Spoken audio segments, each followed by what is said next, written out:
and I'm feeling good. You ain't so tough with that bad boy tuck. I'ma get it how I'm living, I'ma walk the walk. Outline my lines, I rap through thought. Hey guys, what's happening? Welcome back to the channel Football Therapy with me, your host Jan. Hope you're doing well. Really do hope that Chelsea moving all over the gaff, really developing into the caricature of the kindergarten club. Yep.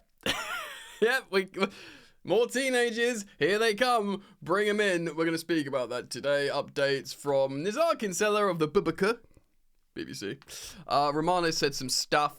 Estevao Willian dropping the Cole Palmer celebration. And then, a lovely little exchange over social media. After, of course, Estevao Willian, Messinho has signed his professional contract. He is a Chelsea player.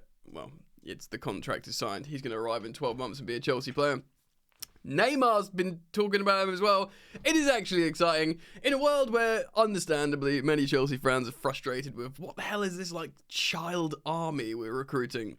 But they are talented footballers, and lest we forget, talented footballers are exciting. They are. So strap yourselves in. We're going to get into it today. Thank you for joining me. If you want to support the content, it's super simple. Just drop a like. It's a millisecond of your brain span. That's not English. What I'm trying to say is, it's not much effort. Thank you for dropping a like and subscribing. If you choose to subscribe, hit that bell. Alright mate, let's get into it. First of all, let's do a little talk about Estevao Willian. Of course he scored and he dropped the Cole Palmer celebration. He even put it on his Instagram, as you can see there, and tagged Cole with the cold emoji. And then obviously Cole Palmer quoted it and did soon wink heart emoji, which is cool. Look, he's just literally signed the contract. There's pictures of him smiling, signing. This is not a nothing story. This has been it's been developed for a long time. I just saw Alex Goldberg retweet a video of him talking to Ben Jacobs. Joe Shields has been massive on this. He was massive in signing Cole Palmer. He was massive in signing Estevao Willian. Genuinely, it's something to be excited about. I know we've got to wait another season until we see him, or we will see him at the end of this upcoming season. That's when he'll arrive. We'll still be playing in the Club World Cup. It is genuinely very exciting. He's an amazing player, and to sort of emphasize on that, Neymar was recently interviewed on some Brazilian media, and he was asked, many of you may have seen the video clip, he was asked, what's the next big thing to come out of Brazilian football? And he didn't say Endrick or something like that. He said, I think Estevao come from Palmeiras. He didn't say he's going to Chelsea. He just said he's currently at Palmeiras, this kid Estevao. He says he's going to be a genius. Think what you want about Neymar. This kid deserves the hype. It's going to be incredibly exciting. A few weeks ago, there was that reputable South American football journalist who said he cannot believe Chelsea have signed both Kendry Páez and Estevao Willian because these are the best two young talents in South America. And the fact how they're both going to Chelsea and Chelsea have got both of them is an amazing coup. Now, this is all future projection stuff, and I get it. I'm with you. We are about the now. We want to watch our football team win now. And again, if you watched my video yesterday, I'll reiterate how I do believe we've got an excellent squad. We need to see it all come together still, of course. But look, man, many of you come and watch my videos because you think I'm positive. I guess I am positive. I like to be. But this is how I view football, I'm not one of these people that's going to be like, what are we doing? Because look, I don't know. I didn't want to go down this tangent. But I was thinking about this yesterday. And it's not a criticism because people need an outlet for everything, but football sort of gives people license to be miserable. If you're Man City fans winning trebles, certain ones calling for Guardiola to be sacked in certain games, you will always have this. Now, I know Chelsea have been in a very difficult transitional period, but when you look at it closely and understand the full context of everything, why the previous owner had to go, what the options were for the new owners, what the intentions are, what the obligations were when they were sold by Rain Group, and actually what we're trying to do moving forwards, there is a lot of good there. I don't want to finish 12th and 6th every season, do you know what I mean? But I personally think there's reasons to be excited about this Chelsea project. And if we have like some of the best stars in world football playing at Stamford Bridge, I mean, we had it in Hazard and Kante, but if we're like getting ahead of the news, you know, it's very, very exciting, I think, personally, anyway. All right, let's get into some more news stuff then.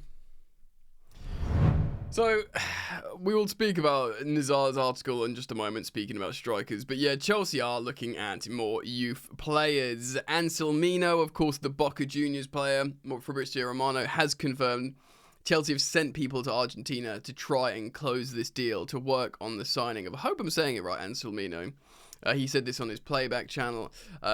It's something that we are actively working on. He says, look, he also reiterates the Italian journalist. He says this: Chelsea have no intention of doing anything crazy for players. It has to be right this summer, which I guess is a far cry. It's completely different to the first summer we had under Bluco, and of course this predates the sporting directors. This is when Todd Bowley was the sporting director, when we spent loads of money on Wesley Fofana, who, by the way, I love. I have no issue spending that money on him.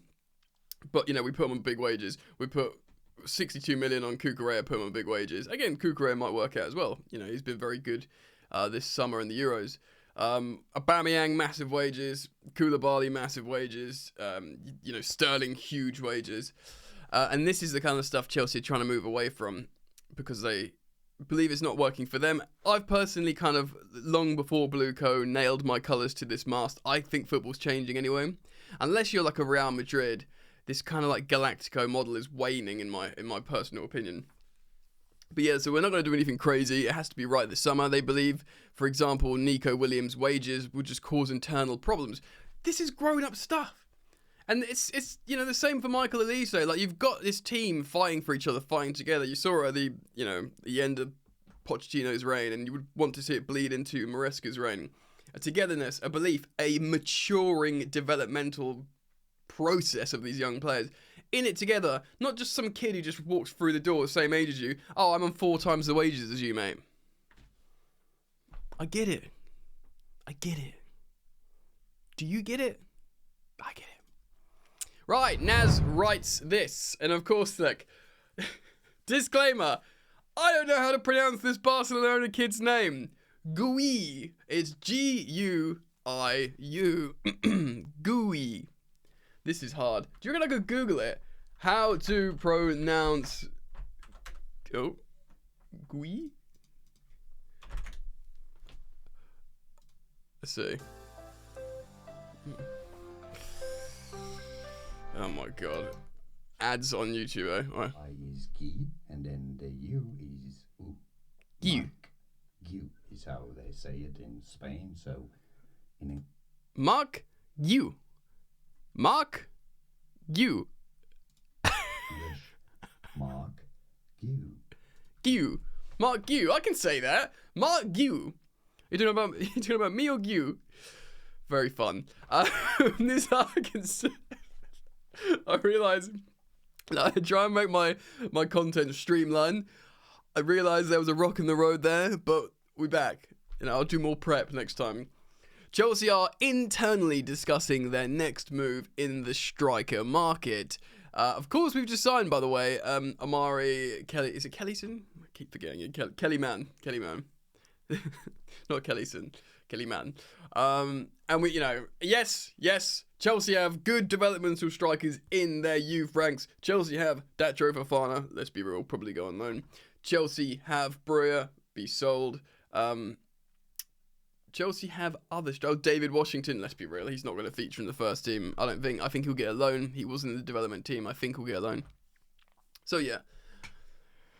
The Blues have asked the conditions for signing forwards, having attempted a swap deal for Aston Villa's John Duran and seeing a £34 million bid rejected by for Atletico Madrid's Samu Amoradorian.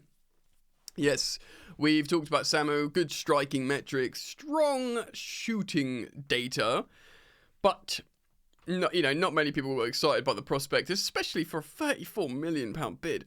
That, I'm sorry, like £34 million is come to Chelsea and start for us. Or at least be in heavy rotation with Nico Jackson, because Nico Jackson costs the same amount of money. In fact, Nico Jackson costs what, £32 million, £33 million, so maybe slightly less for Samu. So it's very interesting to see what Jesus, it's a huge roll of the dice. Look, we signed these teenagers for 19 million, for 14 million, for 20 million, whatever. Granted, Estevao's a different case, but to drop 34 million pounds, or prepared to drop it on this guy, is a huge risk in my opinion. But it looks like that's gone cold, and that we are not going to sign him. They remain, and by the way, in 1 week's time, Enzo Maresca officially starts work for Chelsea. They remain keen to sign a striker after talks with Enzo Maresca in Marbella, following his appointment as manager earlier this month. So Jonathan David, he's 24 years old. We spoke about him yesterday morning, I believe, who is currently playing in the Copa America with Canada, has been subject to early talks and would cost less than £30 million as he enters the last year of his deal at Lille. Can we just pump the brakes for a moment? So let's just say, I don't know, £26 million. Let's just pull that out of the air, right? Samu Omoruduin, I think that's saying it right. Samu, £34 million. Nearly, between £5 and £10 million less for Jonathan David, who is still young at 24, but a seasoned pro who's scored double digits domestically in a top 5 league for many seasons. And is a high-profile name as well, by the way. Jonathan David, he comes with more marketability, and you're opening up the Canadian market, which is big, by the way. It's, we signed Pulisic all those years ago. Chelsea was being clever, let's get some of that American market because they love Pulisic.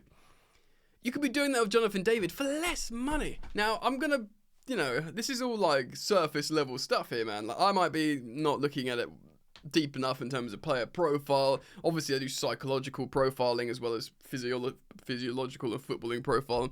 And they might be like, yeah, Samu suits us better than Jonathan David, despite Jonathan David being a highly marketable player, experienced despite being young,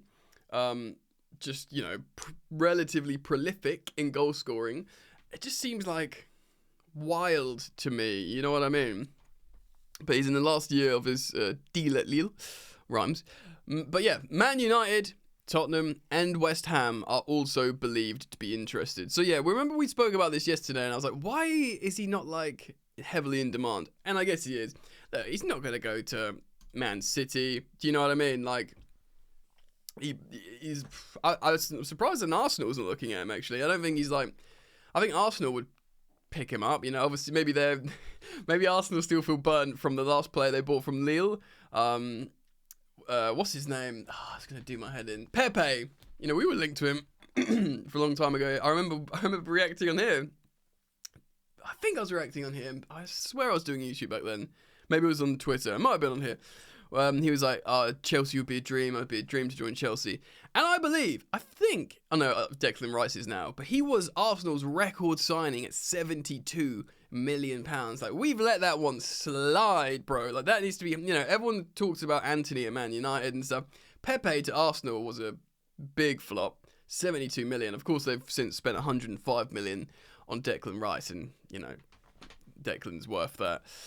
He's a great player. But yeah, clubs are interested in Jonathan David. Chelsea are also interested in Mark Gui. Was it Gui? That kid. He's 18, whose deal at Barcelona expires next summer. And wait for it. Has a £5 million release clause in it. Gui, who has scored twice in 6 appearances for Barcelona, is also in talks to renew his deal with the Catalan Giants. So Chelsea are trying to basically steal him off Barcelona before he re-signs, and that £5 million release clause becomes something ridiculous. In La Liga, they put release clauses. They're not like Leipzig that do £50 million release clauses. They do 800 million, don't they? I know that's usually Pedri and people, they do put them on £1 billion release clauses. But yeah, certainly won't be 5 million. Okay, but yeah, so let's just quickly deal with that. So he's an 18-year-old striker for Barcelona. I don't give a so-and-so too much about this. It's 5 million quid. People who know a lot more about football than I in terms of international scouting and talent identification say he's very good, and if you can get this guy for £5 million, why wouldn't you? Even if he like goes to Strasbourg or like whatever, like it's an amazing young striker for 5 million. And a lot of people, again, they have a negative reflex against this, like, oh, what are we doing buying these kids?